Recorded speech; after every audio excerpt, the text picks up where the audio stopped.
Faltan menos de 50 horas para que se abran las casi 149,000 casillas, para que los más de 83,5 millones de mexicanos convocados acudamos a las urnas en las elecciones de mitad de sexenio más complicadas de la historia.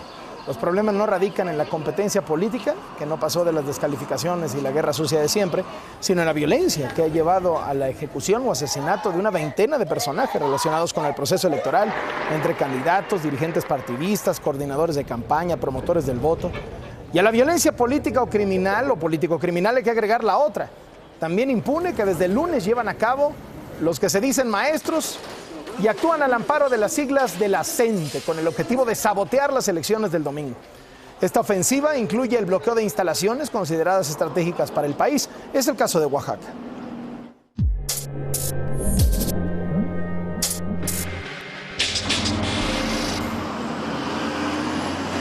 Gran parte del estado de Oaxaca no tiene gasolina a causa de los bloqueos de la CENTE.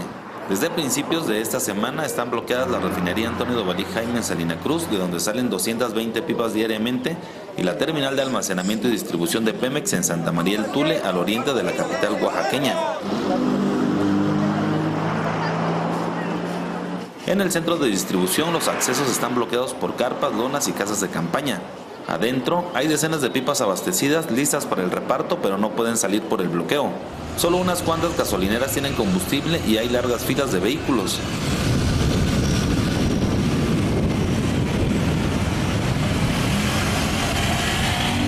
Pues ya ahorita ya nomás hay 5 estaciones de servicio que tienen combustible. De las 50 que son... Las calles de Oaxaca se están quedando sin autos y sin transporte público por la escasez de gasolinas. Ante el desabasto, un grupo de taxistas bloqueó la carretera Oaxaca-Istmo y cerró el plantón de la CENTE en el centro de distribución para exigir que permita salir a las pipas con gasolina. Miembros de la coordinadora encapuchados vandalizaron las oficinas del PRI en Oaxaca, destrozaron y quemaron mobiliario y papelería. Jorge Morales, Noticieros Televisa. En Oaxaca está lo peor, pero en Chilpancingo, Guerrero, presuntos maestros también realizaron actos vandálicos. Integrantes de la Coordinadora Estatal de Trabajadores de la Educación de Guerrero, la CETEG, irrumpieron en la sede del PRI, sacaron propaganda electoral, la quemaron, luego en las escalinatas del Congreso local le prendieron fuego a una manta enorme. Acompañados por los familiares de los 43 normalistas desaparecidos en Ayotzinapa, fueron desalojados por la Policía Estatal cuando intentaron ingresar por la fuerza a la Secretaría de Finanzas. En la capital de Chiapas, los maestros disidentes cerraron la planta almacenadora de Pemex y bloquearon las 2 principales entradas carreteras a Tuxtla Gutiérrez. También tomaron las oficinas del INE. Además, retuvieron camiones de carga para saquearlos. Unos 1,500 docentes participaron en las manifestaciones.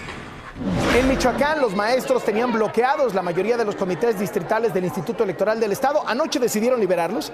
Anunciaron una marcha para hoy. Joaquín Rubio, vocal del INE en Michoacán, dijo que los preparativos para los comicios no se han detenido.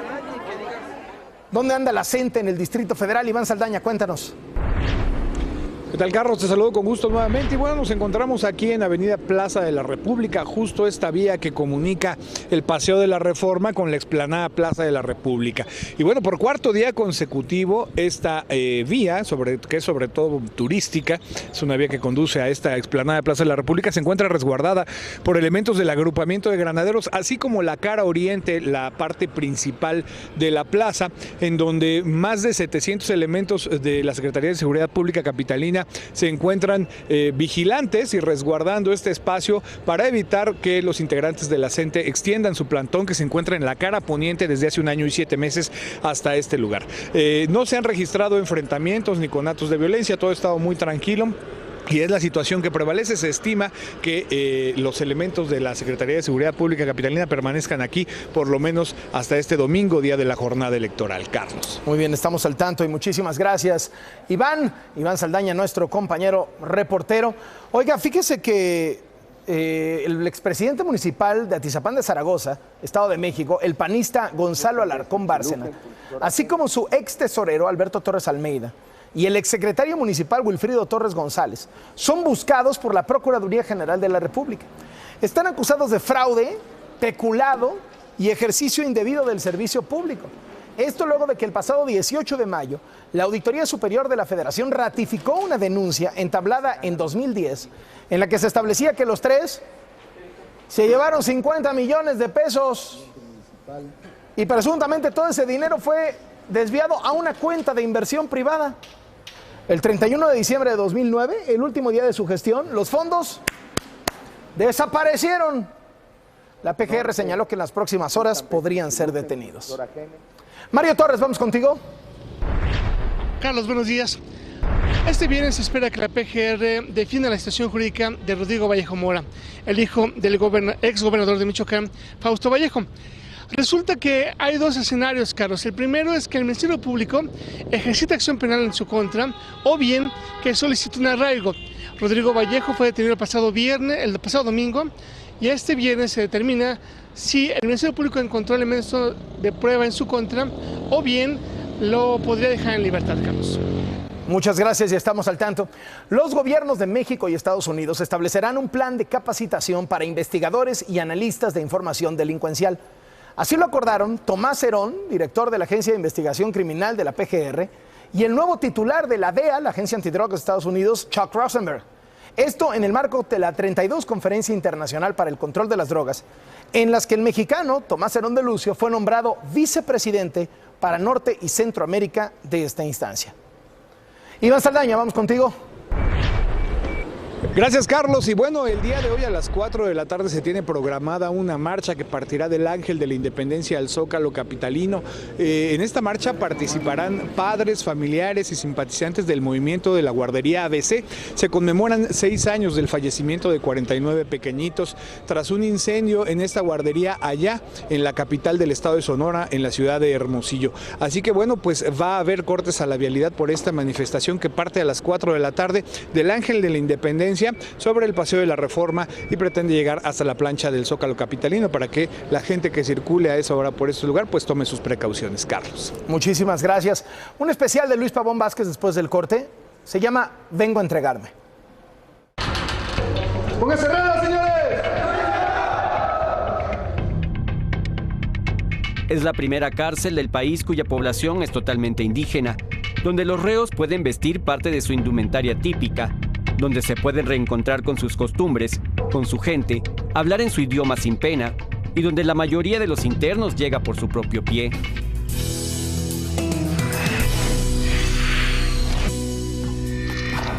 Mira esta imagen. Chulada. El modo más rápido de bajar de peso garantizado, nos dice Daniel Ríos. Baje de peso en 5 minutos garantizado. Baño público. Qué bonito. Esta que me llega a mi cuenta de Twitter, que es @CarlosLoret, la manda Antonio, dice, cuando sea grande quiero ser autobús. Qué bonito es soñar, ¿no? Y esta, desde Progreso, Yucatán, en mi tierra, Oscar Alex, dice, precaución, parrandas continuas. No paradas continuas, parrandas continuas. Oiga, ¿no va a creer lo que ocurrió en Durango? Un niño de 11 años de edad resultó herido de bala cuando estaba normal en su escuela. Uno de los maestros portaba el arma.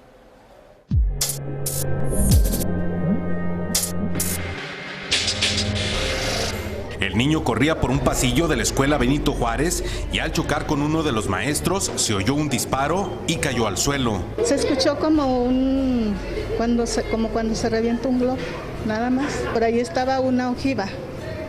Y ya dijeron que era un disparo, que era un arma, ¿verdad?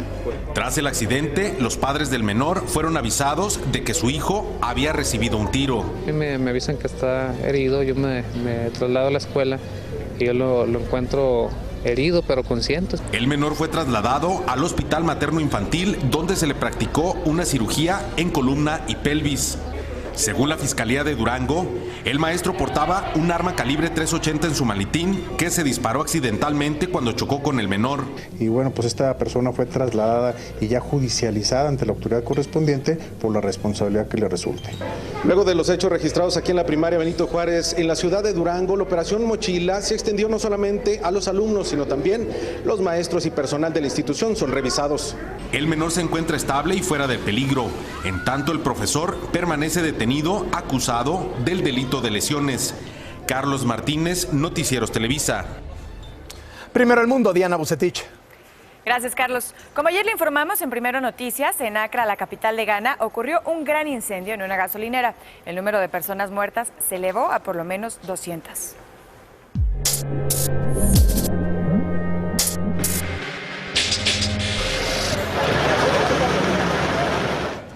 Así es como quedó una gasolinera en Ghana después de una gran explosión.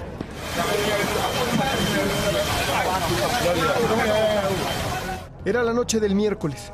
Las intensas lluvias golpeaban fuertemente Accra, la capital del país africano. Cientos de personas buscaban un lugar donde resguardarse. Algunas se refugiaron ahí. Nunca pensaron lo que iba a suceder.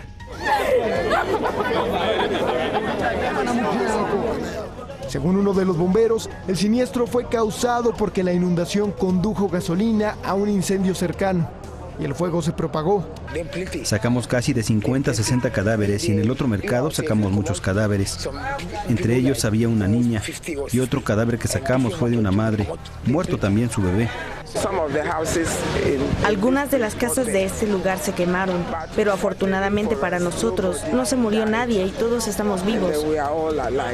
Las inundaciones provocadas por las lluvias sumergieron a gran cantidad de edificios y casas en Accra. La cifra de personas muertas también incluye a quienes se ahogaron en diversas partes de la ciudad. Los más de 35 lesionados por el incendio son atendidos en un hospital militar. El presidente John Mahama anunció 3 días de luto nacional. Dijo que se asignarán aproximadamente $12 millones para operaciones de ayuda. Tendremos que tomar algunas medidas para poder evitar que esto suceda en un futuro. Esta mortandad es catastrófica, casi sin precedente. Las autoridades pidieron a la población acudir a identificar los cuerpos calcinados. Además, se hizo el llamado hacia los ganeses a donar sangre para las víctimas de esta tragedia, que está clasificada como una de las peores de los últimos años en el país. Saíd Ochoa, Noticieros Televisa. La información, Carlos. Muchas gracias, Luis Pavón Vázquez. ¿Cómo te va? ¿Qué tal, Carlos? ¿Cómo estás? Buenos días. Hoy les vamos a presentar la historia de un lugar al que nadie quiere llegar. Es un lugar que pues, es único porque es el primero que se forma en el país. Todos dirían que hay historias sui generis, peculiares, porque además la población que ahí está llegó por su propio pie en un 90%. Vamos a conocerlo.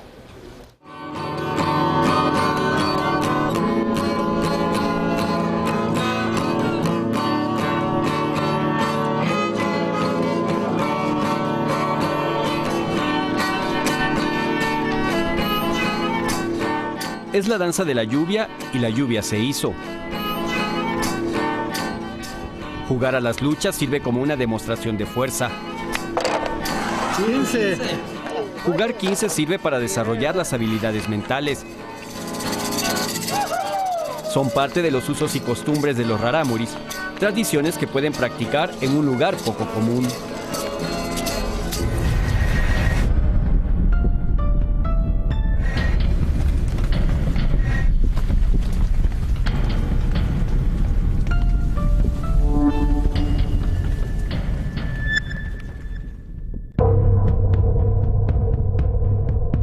Esta fachada indica que se trata de un reclusorio.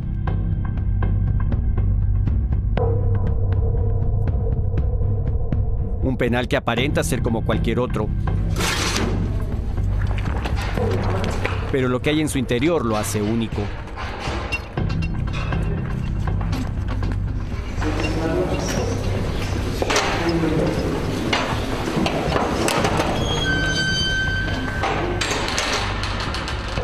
¡Pónganse cerrados, señores! Es la primera cárcel del país cuya población es totalmente indígena, donde los reos pueden vestir parte de su indumentaria típica, donde se pueden reencontrar con sus costumbres, con su gente, hablar en su idioma sin pena, y donde la mayoría de los internos llega por su propio pie.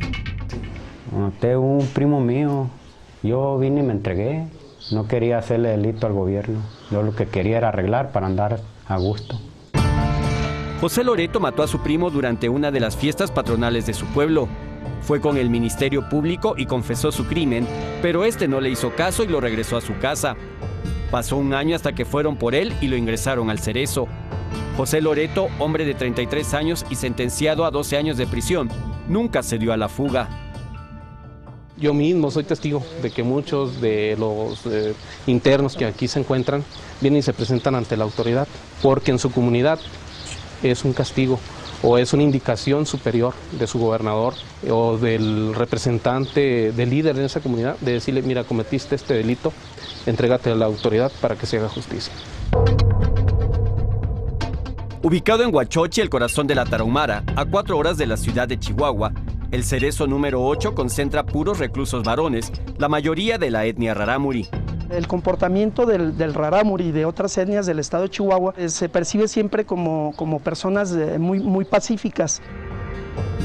Evitar la discriminación que ejercen los chavochis, como llaman los rarámuris a los mestizos, fue uno de los objetivos de haberlos reunido en una misma cárcel. Sí, hay mucha discriminación porque nos quieren tener como objeto como esclavismo, pudiera decirse. Son internos. Cosas que ellos no quieren hacer, las tenemos que hacer nosotros. José Iván señala que ahora lleva una vida carcelaria más tranquila. Junto con los demás tarahumaras presos, ahora puede aprender a leer y escribir en rarámuri.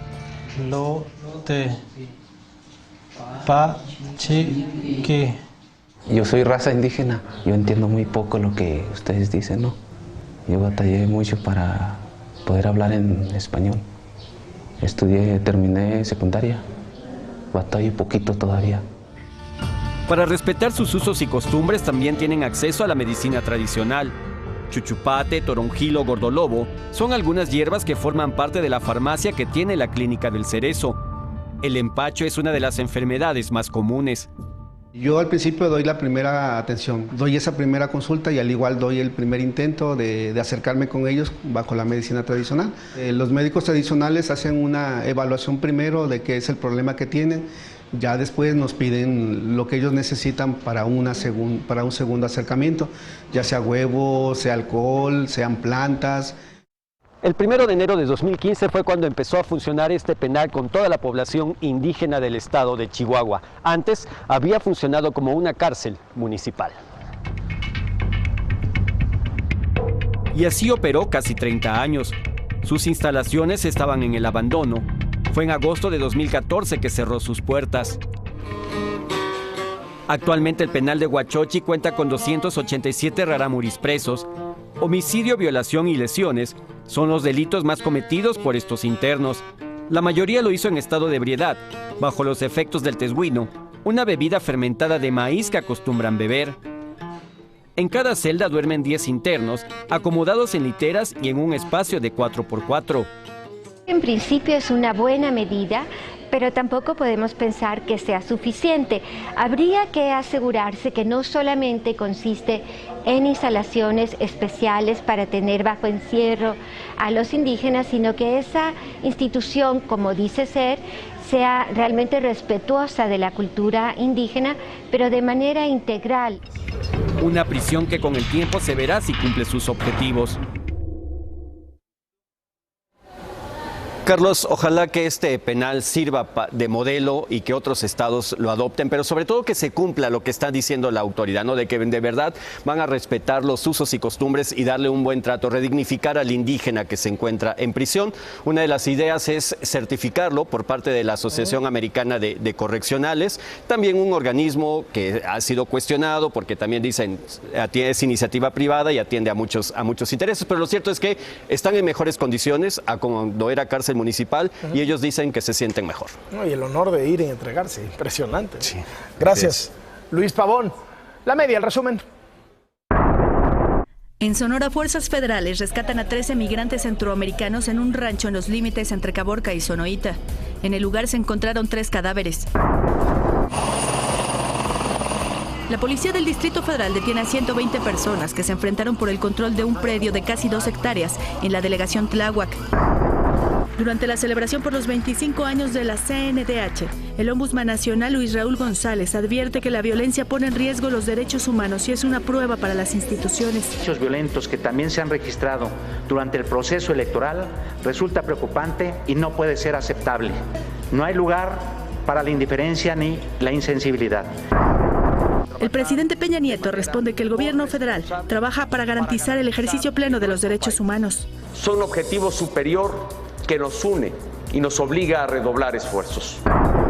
El Zócalo de la Ciudad de México se convertirá en un diamante de béisbol del 12 al 14 de junio para realizar el Home Run Derby, como parte de los festejos por los 90 años de la Liga Mexicana de este deporte. Raquel Méndez, la señora del clima. Carlos, toda la atención la tenemos puesta al huracán Blanca, fenómeno que ahora lleva categoría 2 en la escala de Saffir-Simpson, pero que se ha mostrado algo errático en su trayectoria, así que hay que seguirlo muy, muy de cerca. Por otro lado, la onda tropical número 3 deja nubosidad, como podemos ver. Habrá lluvias, Oaxaca, Chiapas, Veracruz, Tabasco, toda la península de Yucatán y el sector central del país. Revisemos lo último que tenemos de Blanca, que lleva vientos de 165 kilómetros por hora y que se localiza a 560 kilómetros al sur-suroeste de Manzanillo. Se mueve en dirección al noroeste, 17 kilómetros por hora. De continuar con la actual trayectoria, estamos esperando que hoy y mañana siga siendo un huracán, que el domingo por la noche se encuentre muy cerca de Los Cabos, sin impactarse. No va a tocar tierra, pero sí se va a encontrar cerca de Los Cabos como una tormenta tropical.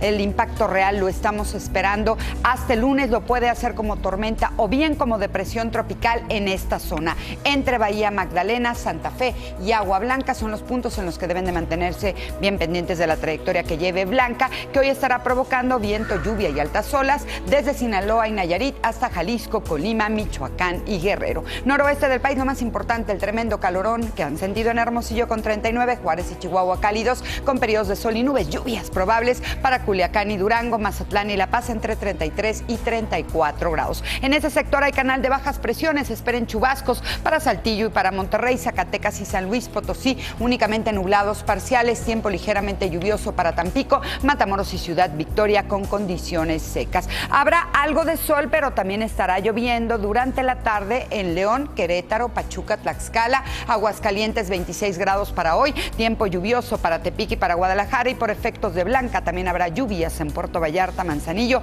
Acapulco, Ixtapas y Guatanejo. Toluca 21 grados, la Ciudad de México con un 60% de posibilidad de precipitaciones. Va a llover también en Puebla y en Cuernavaca, el sur del país bajo los efectos de esa onda tropical, así que los nublados y las lluvias van a estar haciendo de las suyas en Cancún, Cozumel y Chetumal, Tuxtla Gutiérrez también con aguaceros y tormentas eléctricas, precipitaciones probables para Veracruz, Villahermosa, Oaxaca va a llegar a los 29 grados y por si tiene planes este fin de semana aquí en la Ciudad de México con condiciones templadas pero también con cielo mayormente nublado y esos chubascos con actividad eléctrica que se van a presentar tanto sábado como domingo. Para Mérida, en contraste el calorcito, solo con algo de nubosidad, mañana amanecen a 24 y se van a los 36 grados y muy importante resaltar que Hermosillo ha tenido las temperaturas más altas de los últimos días y que mañana van a amanecer a 22 y van a llegar a 39. Vamos contigo, Carlos. Muchas gracias, Raquel. Berta Reynoso, corresponsal de Noticieros Televisa en Colima, nos informa cómo se encuentra la situación por los efectos del huracán Blanca y la presencia del mar de fondo. Adelante. Carlos, buenos días. Efectivamente, el punto más cercano a Huracán Blanca es la isla Socorro, en el archipiélago de Revillagigedo, donde se ubican dos sectores navales, en Isla Socorro e Isla San Benedicto. Las islas, bueno, ya son embatidas por las lluvias, fuertes ráfagas de viento, son los efectos de Blanca en el punto más cercano a la República Mexicana. En Colima tenemos el reporte de mar de fondo, tenemos 48 horas con este efecto, además de la luna llena, olas que ayer rebasaron los 3 metros de altura en algunas zonas de playa como en Tecomán. El día de hoy, Carlos, informarte que llovió en la zona volcánica en 4 municipios del norte del estado. Sin embargo, para este fin de semana las lluvias se esperan para la costa para que tomen sus precauciones. Es el reporte desde Colima, Carlos. Muy buenos días. Muchísimas gracias, Berta. Estamos atentos. De Colima nos vamos a Baja California Sur, donde se espera la inminente llegada de Blanca, aunque debilitada. Alejandro Acuña, adelante. ¿Qué tal, Carlos? Muy buenos días. El huracán Blanca, todavía en categoría 2, bueno, se encuentra a poco más de 1,000 kilómetros de Los Cabos. Su trayectoria se había desviado un poco, Carlos, sin embargo, ya retomó nuevamente rumbo hacia la península, y como dijo la señora del clima, podría impactar entre el domingo y lunes ya como tormenta tropical o depresión tropical en el lado del Pacífico, en Bahía Magdalena. Carlos, la ciudadanía se mantiene alerta al huracán, ya que con la experiencia de Odile el año pasado, pues ya empiezan a prevenirse oportunamente. Se pronostica que el fenómeno hidrometeorológico pase por el estado afectando a los 5 municipios. Este día se llevarán, Carlos, a cabo las elecciones, pero estas no se suspenderán. Eso se dijo en el Consejo Estatal de Protección Civil. Ahí mismo se decretó bandera amarilla y Capitanía de Puerto cerró el puerto desde ayer en embarcaciones menores como medida preventiva. Es el reporte hasta el momento en Baja California Sur. Vamos contigo al estudio, Carlos. Muchas gracias. Apareció otro cuerpo congelado en el pico de Orizaba. Según las autoridades, no tiene relación con los encontrados en marzo. Este se trataría del piloto de una avioneta que se estrelló hace 15 años. Esta madrugada, se lo informamos hace un instante, murió Manuel Camacho Solís después de una larga enfermedad. Padecía de cáncer. Uno de los protagonistas del salinismo y posteriormente de proyectos opositores al PRI. El trabajo es de Enrique Martínez de Foro TV. Víctor Manuel Camacho Solís nació en la Ciudad de México el 30 de marzo de 1946. Egresó de la Universidad Nacional Autónoma de México como licenciado en Economía y posteriormente cursó una maestría en Asuntos Públicos en Estados Unidos. Su carrera política inició en 1965, año en que se afilió al Partido Revolucionario Institucional. Ocupó el cargo de secretario de Desarrollo Urbano y Ecología entre 1986 y 1988. Bajo ese puesto, Manuel Camacho Solís fue el responsable de la reconstrucción de la Ciudad de México después de los sismos de 1985. Esa labor catapultó su presencia y carrera política en el Distrito Federal.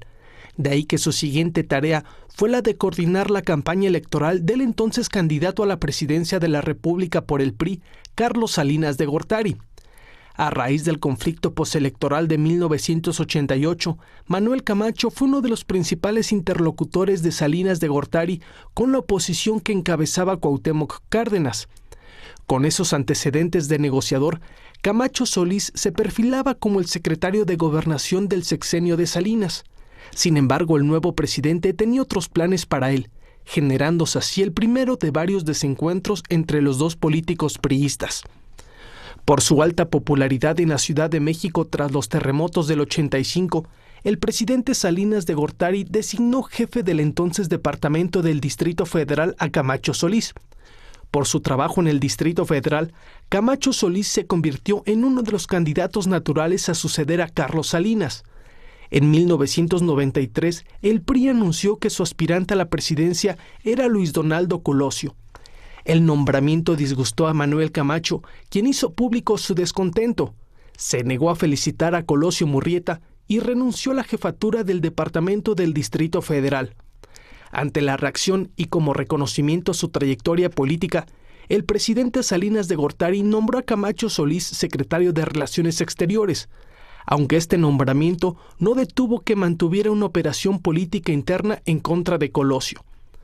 Con menos de 2 meses en la Cancillería, en 1994, con el levantamiento armado del Ejército Zapatista de Liberación Nacional, Camacho Solís fue designado por Salinas de Gortari comisionado para la paz y la reconciliación en Chiapas. El asesinato de Luis Donaldo Colosio en marzo de 1994 provocó que Manuel Camacho se distanciara del PRI y del presidente Carlos Salinas de Gortari.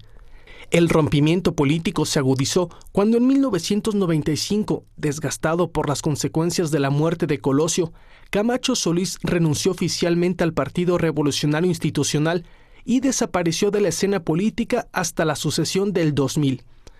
En 1999, Manuel Camacho Solís participó en la fundación del Partido del Centro Democrático, siendo candidato presidencial de ese instituto político en los comicios federales del 2000. La trayectoria político-electoral de Camacho Solís también se sumó a los partidos de izquierda. En 2003 fue diputado federal por el PRD, ocupando el cargo hasta 2006. 6 años más tarde, en 2012, fue senador de la República por el mismo Partido de la Revolución Democrática, cargo que desempeñó hasta su fallecimiento. A 2 días de las elecciones intermedias, en Primero Noticias, el consejero presidente del INE, Lorenzo Córdoba, habla del avance de preparativos en los estados donde hay boicot electoral. En Michoacán, Guerrero y en Chiapas hay conflictos o problemas, digamos, aislados. ¿Ahí van a tiempo? Sí, estamos a tiempo. ¿En qué porcentaje van en esos estados? Alrededor del 90%. En Oaxaca, evidentemente, tenemos un retraso considerable. ¿En Oaxaca qué porcentaje van? En Oaxaca tenemos alrededor de un 40% de paquetes entregados. Es bajo, pero lo que hemos privilegiado es la seguridad de nuestro personal. Es decir, la decisión es que se distensa y se levanta, digámoslo así, el boicot a las elecciones. Nosotros entramos con toda nuestra capacidad de campo. ¿Tiempo? Estamos a tiempo, sin duda. Sí, hoy podemos sin falta instalar la totalidad de las casillas. Ayer los maestros de la CENTE continuaron con sus acciones de boicot. Gran parte de Oaxaca está sin gasolina por los bloqueos a plantas distribuidoras de Pemex. En Guerrero hubo ataques a la sede del PRI y el Congreso. En Chiapas tomaron oficinas del INE y mantienen los cierres en los accesos y salidas a Tuxtla Gutiérrez. En Michoacán ya liberaron los consejos distritales tomados, pero hoy tienen prevista una marcha. Por las elecciones, la ley seca se aplicará en 12 entidades del país, incluidas Oaxaca, Michoacán, Guerrero, Nuevo León, Veracruz y el Distrito Federal. Restauranteros de la Ciudad de México dicen que la medida provocará pérdidas por más de 500 millones de pesos, debido a que el fin de semana hay transmisión de partidos de fútbol. El gobierno del DF acepta que se vendan bebidas en ambos días, pero solo con consumo de alimentos. Muere el senador del PRD, Manuel Camacho Solís, exregente de la Ciudad de México, ex canciller y quien fuera el principal encargado de negociar con el EZLN en 1994. El huracán Blanca se mantiene como categoría 2 en el Pacífico mexicano. Se espera que toque tierra en Baja California Sur la madrugada del lunes, ya como tormenta o depresión tropical. Muchas gracias, Nicolás, Diana, señora Ruiz, Raquel, Mauricio, Dalis, Toño. Soy Carlos Loret de Mola. Muy buenos días. Quédese, por favor, con Hoy y no olvide ir a votar este domingo.